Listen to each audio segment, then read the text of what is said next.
Hello everyone, welcome back to the YouTube channel entrance वाला और @doctor Alam. I am Mohammad Uwais Alam, second year MBBS student at government medical college Fatehpur. तो जैसे कि मैंने पिछली वीडियो में बताया था कि आयुष की काउंसलिंग जो है सेंट्रल वाली की क्या डेट रहने वाली है और स्टेट की क्या डेट रहने वाली है।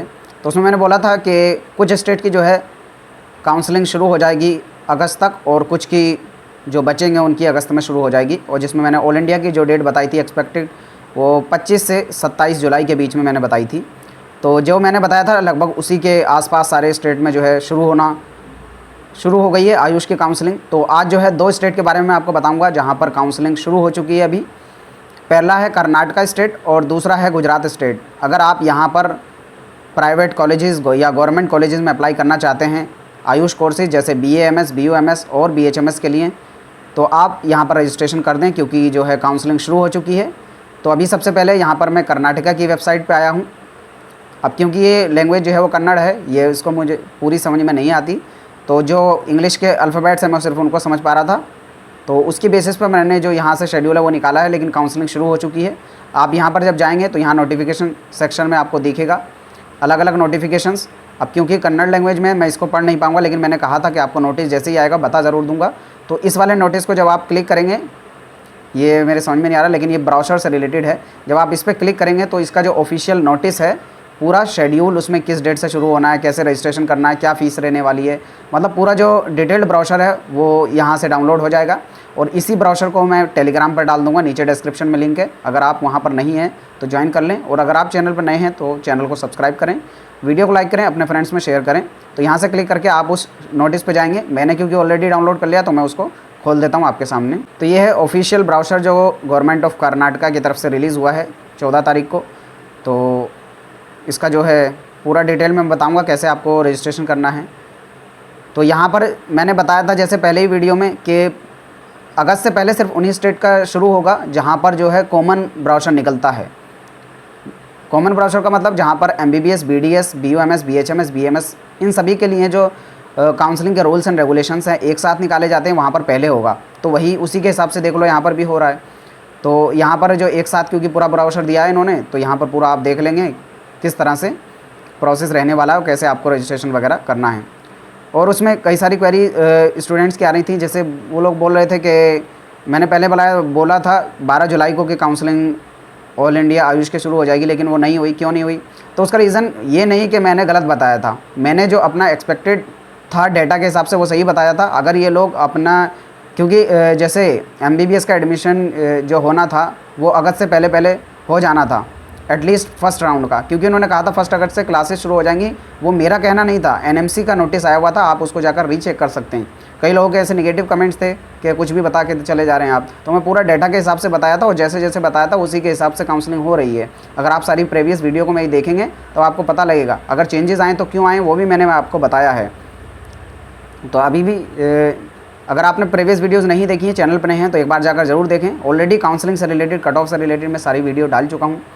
तो आप इसको जब खोलेंगे तो यहाँ पर क्या कैलेंडर है, पेज नंबर 1 कितना है, प्रीएम्बल, डिस्क्लेमर, ये पूरी जो है इनकी लिस्ट वगैरह दी है। और क्या प्रोसेस रहेगा फर्स्ट राउंड का, सेकंड राउंड का, और रजिस्ट्रेशन का क्या प्रोसेस रहेगा, वो सब इसी वेबसाइट, मतलब इसी जो ब्राउज़र है इसी के अंदर सब आपको मिल जाएगा। तो सबसे पहले डेट्स की अगर बात की जाए, जो कैलेंडर है, पब्लिकेशन नोटिफिकेशन ये 14 तारीख को जो है पब्लिश हो गया था। और नोटिफिकेशन न्यूज़ वेबसाइट पर जो आया वो 15 तारीख को आया है, मतलब इन्होंने पहले निकाल दिया। होस्टिंग ऑफ इन्फॉर्मेशन बुलेटिन जो 14 तारीख को आया। कमेंसमेंट ऑफ ऑनलाइन रजिस्ट्रेशन, अगर ऑनलाइन रजिस्ट्रेशन की बात की जाए तो 14 तारीख से जो है रजिस्ट्रेशन शुरू हो गया है। कल 14 तारीख यानी 14 जुलाई से शुरू हो गया था। और last date of complete online register application entry process by fee paid candidate. तो आपको जो कंप्लीट ऑनलाइन एप्लीकेशन करना है उसकी जो लास्ट डेट है वो है आपको 21 जुलाई से पहले ये रजिस्ट्रेशन कर देना है। Last date of paying fees जो है 22 तारीख है, आप 22 तक फ़ीस जमा कर सकते हैं, 22 जुलाई तक। और उसके बाद जो है special submission of special category certificate वो शेड्यूल के हिसाब से होगा। कन्नड़ लैंग्वेज टेस्ट जो होगा वो 25 जुलाई को रहेगा, 3 बजे से 4 बजे तक। तो यहाँ पर जितने भी डिटेल्ड इन्फॉर्मेशन है वो आप उस नीचे पूरा PDF में चेक कर सकते हैं। क्योंकि काफ़ी बड़ी पीडीएफ है और इसमें सारे पॉइंट को कवर करना मुश्किल होगा एक ही वीडियो में।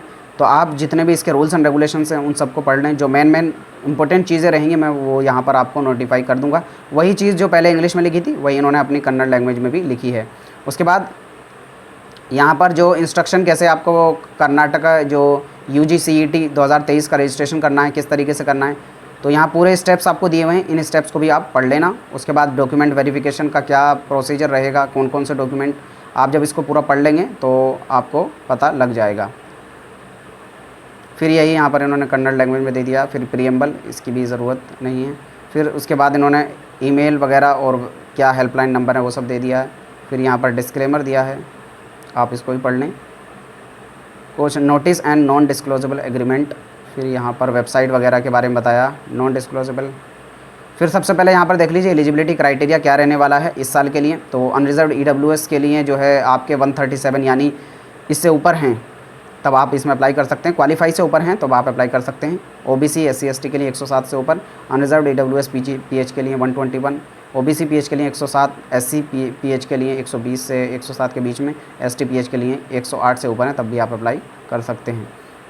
तो यहाँ पर सबसे पहले आप देखें अगर रजिस्ट्रेशन की फ़ीस वगैरह क्या रहने वाली है, तो जो है आपको रजिस्ट्रेशन फ़ी जो है आपको 500 रुपये देनी होगी। SC ST अगर PW से बिलोंग करते हैं और अगर कर्नाटका के रहने वाले हैं तो, और 2500 अगर आप नॉन कर्नाटका के रेसिडेंट हैं तब आपको जो है ये फ़ीस जमा करनी होगी। और यहाँ पर 5500 आपको करनी होगी अगर आप जो है NRI से बिलोंग करते हैं, OCI या फिर PIO, फ़ॉरेन नेशन से अगर आप अप्लाई कर रहे हैं, किसी और देश के रहने वाले, मतलब इंडिया के रहने वाले थे लेकिन कहीं और रह रहे हैं अभी, तब आपको 5500 रुपये फ़ीस जमा करनी होगी। No request for change of details in application process, वही कह रहे हैं एक बार अगर आपने सबमिट कर दिया तो इसमें कोई चेंज नहीं होगा। तो अभी जो इम्पोर्टेंट एलिजिबिलिटी थी वो मैंने बता दी, आपको क्या फ़ीस रहने वाली है वो बता दी है। अभी अलग अलग कोर्सेज़ के बारे में जो डिटेल है वो यहाँ पर दे दिया है, पूरा क्या क्या एब्रेविएशंस है सबकी, इसमें आप पूरा डिटेल में देख सकते हैं। पूरा जो टेलीग्राम पे मैं इस PDF को डाल दूँगा और आप वेबसाइट पे जाकर भी डाउनलोड कर सकते हैं। अब यहाँ पर क्या क्या बॉन्ड वगैरह वो सब इसमें दिया हुआ है। क्योंकि वीडियो ज़्यादा लंबी ना हो इसलिए मैं इसको थोड़ा तेज़ी में दिखाऊंगा। किस तरह की सीट्स हैं, गवर्नमेंट, प्राइवेट, NRI सीट, वो सब यहाँ पर क्या क्या रिजर्वेशन रहेगा और प्राइवेट कॉलेजेस में एडमिशन का क्या प्रोसेस रहेगा वो सब इसमें दिया हुआ है। आप इसको पढ़ लेना पूरा डिटेल में। बाकी एडमिशन फ़ीस क्या क्या रहेगी अलग अलग कॉलेजेस की, क्योंकि पूरा सीट मैट्रिक्स भी यहाँ पर दिया हुआ है। एकेडमिक एलिजिबिलिटी क्या है, वही आपको 12th पास होना चाहिए 50% के साथ, और अगर कैटेगरी SC ST से हैं तो 40% होना चाहिए, और नीट तो क्वालिफाई होना ही चाहिए। गवर्नमेंट सीट के लिए क्या क्या एलिजिबिलिटी है वो यहाँ पर दिया हुआ है। He she is a citizen of India certificately one of the following condition, each condition specified in clause. तो यहाँ पर पहले सर्टिफिकेट के रिगार्डिंग जो आप देख लीजिए क्या क्या है। Other than certificate mention in the clause if the candidate claiming seat under article 371 Hyderabad Karnataka region reservation candidate should be produce eligibility certificate, यानी अगर आप किसी रिजर्वेशन को बिलोंग करते हैं तो आपको सर्टिफिकेट उसका दिखाना होगा। फिर यहाँ पर क्या क्या डॉक्यूमेंट आपको ज़रूरत है, इस पर मैंने ऑलरेडी एक वीडियो बना दी थी तो उसको जाकर देख लीजिए, नीचे डिस्क्रिप्शन में लिंक दे दूँगा। 10th 12th की मार्कशीट और कैंडिडेट स्टडी सर्टिफिकेट यानी जो पासिंग सर्टिफिकेट होता है। फिर rural study certificate 1 to 10th का, कन्नड़ मीडियम से अगर पढ़े हैं तो उसका सर्टिफिकेट। तो जो जो सर्टिफिकेट आपको ज़रूरत है वो यहाँ पर दिखा सकते हैं। पूरा डिटेल में आप इसको देख लेना हर डॉक्यूमेंट को। तो कर्नाटका वाले पूरे जितने भी लोग हैं सब इसको पूरा डिटेल में पढ़ लेना, जितने भी रूल्स रेगुलेशन सब आपको समझ में इसमें आ जाएंगे इसको पढ़ने के बाद। तो अब मैं देख लेता हूँ अगला स्टेट जो है गुजरात, उसके बारे में। तो यहाँ पर मैं आ चुका हूँ। अब गुजरात की जो ऑफिशियल वेबसाइट है, अगर आपको नहीं पता कि किस स्टेट की क्या वेबसाइट है तो इस पर मैं ऑलरेडी वीडियो बना चुका हूँ, आप चैनल पर जाकर उसको देख लीजिए। पूरे इंडिया के जितने भी स्टेट है सबकी क्या आयुष की वेबसाइट है उसका मैं पहले ही एक वीडियो में बता चुका हूँ, आप उसको जाकर देख लीजिए कौन से ओपन स्टेट है, कौन से क्लोज स्टेट हैं, वो सब इन्फॉर्मेशन। तो जैसे यहाँ पर जो अभी वेबसाइट है ये गुजराती लैंग्वेज में, तो यहाँ पर गूगल का मदद लेकर हम जो है अपनी हिंदी लैंग्वेज में इसको कन्वर्ट कर लेते हैं। इंग्लिश का ऑप्शन आने रहा है वरना मैं इंग्लिश को चूज़ करता। तो यहाँ जब आप जाएंगे तो यहाँ पर ऑनलाइन जो पंजीकरण है यानी जो रजिस्ट्रेशन की प्रक्रिया है वो 14 जुलाई से स्टार्ट हो चुकी है। तो आप जितने भी लोग गुजरात के अंदर आयुष काउंसलिंग में पार्टिसिपेट करना चाहते हैं BAMS, BUMS और BHMS, उन सभी के लिए यहाँ पर काउंसलिंग शुरू हो गई है। तो इसके अलावा अलग अलग जो डिटेल्स यहाँ पर और दी हुई हैं, आप इन सबको देख लीजिए। मेडिकल्स की क्या क्या लिस्ट है, जितने भी कॉलेजेस इस स्टेट के अंदर हैं इस साल के लिए, डेंटल के क्या कॉलेजेस हैं, आयुर्वेदा के लिए, होम्योपैथी के लिए, सब लिस्ट यहाँ पर दी हुई है। आप इसको जाकर वहाँ से डाउनलोड कर लेना। और भी जितने भी डिटेल्ड प्रोसीजर हैं वो सब यहाँ पर आप जब देखेंगे, इस वाले सेक्शन में आएंगे ना, डाउनलोड वाले सेक्शन में, तो यहाँ देखेंगे आप कि पहला जो है ऑनलाइन पंजीकरण के लिए जो विज्ञापन है, यानी जो ब्रोशर है वो इन्होंने दे दिया है ऑनलाइन सहायता केंद्रों की, और क्या ऑनलाइन प्रक्रिया रहने वाली है, क्या प्रोसेस है ऑनलाइन रजिस्ट्रेशन का, ऑनलाइन रजिस्ट्रेशन कैसे करना है, वो सब यहाँ पर दिया हुआ है। तो आप सब क्या करेंगे, इसको क्लिक करना है और फिर यहाँ पर PDF खुल जाएगी। लेकिन अभी क्या हो रहा है, कुछ देर से इसमें इश्यू आ रहा है कि जो PDF है कोई सी भी खुल नहीं रही है। जैसे मैंने यहाँ पर क्लिक किया, यहाँ पर इस PDF पे क्लिक किया, कोई सी भी PDF नहीं खुल रही है। इसमें वेबसाइट का इशू है। मैं इसलिए कह रहा हूँ क्योंकि मैंने 2-3 और डिवाइसेस से भी इसको ट्राई किया, लेकिन किसी में भी PDF नहीं खुली। तो अभी हो सकता है ये इशू रिजॉल्व हो जाए। लेकिन हाँ, काउंसलिंग स्टार्ट हो गई है, ये अपडेट आप लोग उसको ध्यान रखिए। और जितनी भी PDF है, जैसे ये वेबसाइट चालू हो जाएगी और ये PDF चालू मैं डाउनलोड कर पाऊँगा, तब मैं नीचे जो टेलीग्राम का लिंक दिया है ग्रुप का, मैं वहाँ पर डाल दूँगा। बट हाँ, आप लोग सब उसको, जो ब्राउशर इसका है उसको डिटेल में पढ़ लें, क्या एडमिशन प्रोसेस रहेगा।